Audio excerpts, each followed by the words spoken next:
പശ്ചിമേഷ്യയിൽ ഇറാനുമായി ബന്ധപ്പെട്ട് ഒരു പുതിയ ഇസ്ലാമാബാദ് മെമ്മോറാണ്ടം ഓഫ് അണ്ടർസ്റ്റാൻഡിംഗ് ഉണ്ടാവുമ്പോൾ അതിലെ ഏറ്റവും പ്രധാനപ്പെട്ട ചർച്ചാ വിഷയം ന്യൂക്ലിയർ പദ്ധതിയെക്കുറിച്ചാണ്. എന്തുകൊണ്ടത് ചർച്ചയാകുന്നു എന്ന് ചോദിച്ചാൽ അത് പശ്ചിമേഷ്യയുടെ ശാക്തിക ചേരികളെ വളരെ ഗൗരവമായി ബാധിക്കും എന്നുള്ളതുകൊണ്ടാണ് അത് കൂടുതൽ ചർച്ചയാകുന്നത്. അതിനോട് ഒരു കാരണവശാലും യോജിക്കാത്ത കടുകട്ടി നിലപാടുമായി നിൽക്കുന്നത് ഇസ്രയേലാണ്. ഇസ്രയേൽ നിൽക്കുന്നത് നീതി കൊണ്ടും സത്യം കൊണ്ടും സമാധാനം കൊണ്ടുമൊന്നുമല്ല. അവിടെ ഒരു തെമ്മാടി മതി, അവിടെ ഒരു ഗുണ്ട മതി, അത് ഞങ്ങൾ മതി, അതിനപ്പുറം മറ്റൊരാൾ കൂടി വന്നാൽ ഞങ്ങളുടെ ചെയ്തികളെ ചോദ്യം ചെയ്യും, തടയുമെന്നുള്ളത് കൊണ്ടാണ്.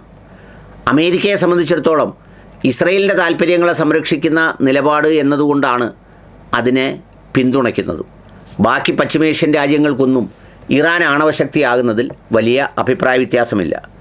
ഏതായാലും ഈ കരാറിലേക്ക് കടക്കുമ്പോൾ എന്താണ് അതിൻ്റെ ചരിത്രപരമായ പശ്ചാത്തലം എന്നുള്ളതിനെ സംബന്ധിച്ച് ഒന്ന് ആലോചിക്കേണ്ടതാണ്.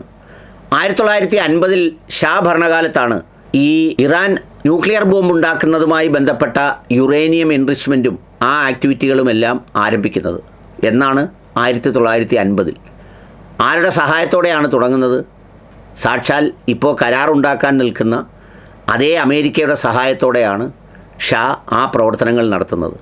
അന്ന് ഷായെ കണ്ണുമടച്ച് പിന്തുണച്ച് എല്ലാ കാര്യങ്ങളും ചെയ്യുകയും ഷായെ ഒരു നോക്കുകുത്തിയാക്കി അവിടുത്തെ ഇന്ധന കച്ചവടവും അതിൻ്റെ വ്യാപാരവും അതിൻ്റെ വില നിശ്ചയിക്കലും എല്ലാം നടത്തിക്കൊണ്ടിരുന്നത് അമേരിക്കൻ ഭരണകൂടമായിരുന്നല്ലോ.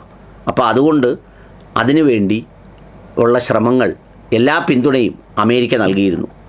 79 ഇസ്ലാമിക് റവല്യൂഷന് ശേഷം താൽക്കാലികമായി ഈ പ്രവർത്തനങ്ങൾ നിർത്തിവെച്ചിരുന്നു. കാരണം അതൊരു വല്ലാത്ത കാലമായിരുന്നു ഇറാനെ സംബന്ധിച്ചിടത്തോളം. ഇതെല്ലാം ഓടിച്ച് തിരിച്ചു പിടിച്ചപ്പോൾ നമ്മുടെ വിസ്ഡം നേതാവ് ബാലുശ്ശേരി ഒരു വീഡിയോയിൽ പറഞ്ഞ അമേരിക്കയിൽ നിന്നും മറ്റുള്ള രാജ്യങ്ങളിൽ നിന്നും പല ആയുധങ്ങളുടെയും സംഗതികൾ ഇറക്കുമതി ചെയ്ത കഥകളൊക്കെ അന്ന് അദ്ദേഹം പറഞ്ഞിരുന്നു. അത് ഇറക്കുമതി ചെയ്യേണ്ടി വന്നത് ഷാ ഭരണകാലത്ത് മുഴുവൻ യുദ്ധോപകരണങ്ങളും ആയുധങ്ങളും സംവിധാനങ്ങളും മുഴുവൻ അമേരിക്കയുടേതായിരുന്നു. സ്വാഭാവികമായി ഒരു സുപ്രഭാതത്തിൽ ഇസ്ലാമിക് റവല്യൂഷൻ നടക്കുകയും ഭരണമാറ്റം ഉണ്ടാവുകയും ചെയ്തുവെങ്കിലും ഈ സാധനങ്ങളുടെ എല്ലാം സ്പെയറുകളും മറ്റു പല കാര്യങ്ങൾക്കും അമേരിക്കയൊക്കെ തുടർന്നും ഈ ഭരണകൂടത്തിന് ആശ്രയിക്കേണ്ടി വന്നു. അങ്ങനെയാണ് ഏതായാലും അത് പിന്നീട് പുനരാരംഭിച്ചത്.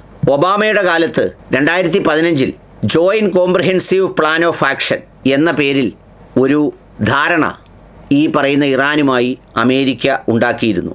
ആ ധാരണയിൽ America, UK, France, China, Russia, Germany അതിനോടൊപ്പം ഇറാനെയും കൂടി ചേർത്താണ് ഒരു കരാറുണ്ടാക്കിയത്.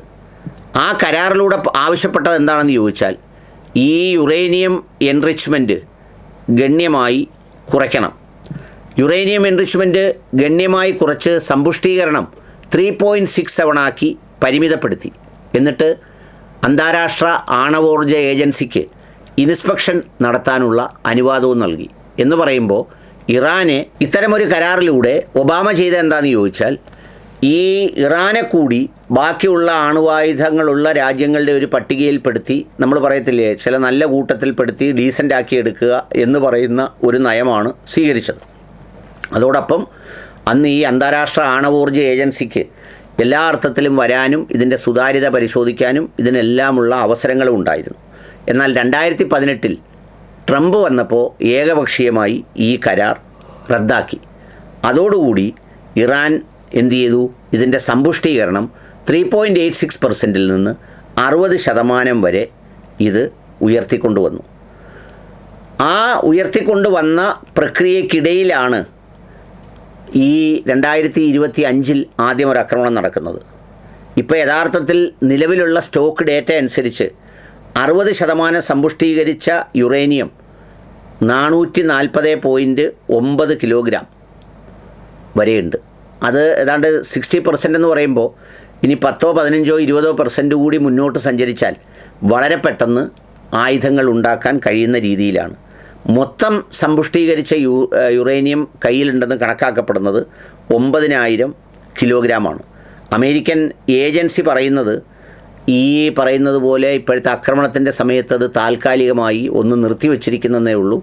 എങ്കിലും അവരുടെ കൈ അകലത്തിൽ അണുവായുധം നിർമ്മിക്കാനുള്ള സംവിധാനങ്ങൾ ഉണ്ട് എന്നാണ് പറയപ്പെടുന്നത്. നേരത്തെ 2025 നമ്മുടെ ട്രംപ് ഈ പറയുന്ന പല അണുവായുധ റിയാക്ടറുകളുടെയും അടുത്താക്രമിച്ചു, അവരുടെ ശേഷി ഇല്ലാതാക്കി എന്നൊക്കെ പറയുമ്പോഴും എവിടെയോ മലയിടുക്കുകളിൽ ഈ സമ്പുഷ്ടീകരിച്ച യുറേനിയം വളരെ ഫലപ്രദമായി അവർ സൂക്ഷിച്ചിട്ടുണ്ട് എന്നാണ് പറയപ്പെടുന്നത്. ഈ പ്രവർത്തനത്തിൻ്റെ സമ്പൂർണ്ണ നിയന്ത്രണവും നിരോധിക്കലുമാണ് ഇസ്രയേൽ ലക്ഷ്യമിടുന്നത്. ഇറാനാകട്ടെ തങ്ങളുടെ പൂർണ്ണമായ അവകാശം ഇല്ലാതാക്കാൻ, ഇതിൻ്റെ മേലുള്ള ഉടമസ്ഥാവകാശം പൂർണ്ണമായി നിർത്തിവെക്കാൻ അവർ തയ്യാറുമല്ല. അതുകൊണ്ടാണ് ഈ യുദ്ധത്തിനിടയിൽ അമേരിക്ക ഈ സമ്പുഷ്ടീകരിച്ച യുറേനിയം അമേരിക്കയ്ക്ക് കൊടുക്കണം എന്നൊക്കെ പറഞ്ഞപ്പോൾ ഒരു കാരണവശാലും അതിന് തയ്യാറല്ല എന്ന് ഇറാൻ തീരുമാനിച്ചത്. അപ്പോൾ അതുകൊണ്ട് ഈ ന്യൂക്ലിയർ ബോംബിൻ്റെ സാങ്കേതികവിദ്യ വിജയിപ്പിക്കാൻ കഴിയുന്ന രീതിയിലുള്ള യുറേനിയം സമ്പുഷ്ടീകരണത്തെ സംബന്ധിച്ചും സമ്പുഷ്ടീകരിച്ച യുറേനിയത്തെ സംബന്ധിച്ചുമുള്ള തീരുമാനമാണ് ഏറ്റവും ക്രൂഷ്യലായിട്ടുള്ളത്. ഇപ്പോൾ അതിനെ സംബന്ധിച്ച് അവരങ്ങനെ ഒരിക്കലും ഉണ്ടാക്കില്ല, അവരതിലേക്ക് എത്തൂല്ല, അത് ഞങ്ങൾ നിയന്ത്രിക്കും, അത് ഞങ്ങളുടെ നിയന്ത്രണത്തിലായിരിക്കും എന്നൊക്കെ ട്രംപ് പറയുന്നു എന്നുള്ളതല്ലാതെ അതിൽ വ്യക്തമായ ഫോർമുല എന്താണ് എന്നറിയണമെങ്കിൽ ഒപ്പിട്ട് ആ കരാറിൻ്റെ വിശദമായ വിവരങ്ങൾ പുറത്തു വരണം. ആ കരാറിൽ ഏറ്റവും വിശ്വാസമില്ലാത്ത ഒറ്റ രാജ്യം എന്ന് പറയുന്നത് ഇപ്പോൾ ഇസ്രയേലാണ്. കാരണം അവർക്കൊരിക്കലും ട്രംപിൻ്റെ വാക്കുകളെ മുഖവിലേക്കെടുക്കാനാവുന്നില്ല. അതുകൊണ്ടാണ് അവർ ഞങ്ങളുടെ വഴി തേടും, അങ്ങനെ ചെയ്യും, ഇങ്ങനെ ചെയ്യും എന്നൊക്കെ പറഞ്ഞുകൊണ്ടിരിക്കുന്നത്. എന്താണെന്ന് വ്യക്തമായി അറിയാൻ വെള്ളിയാഴ്ച വരെ കാത്തിരിക്കേണ്ടി വരും.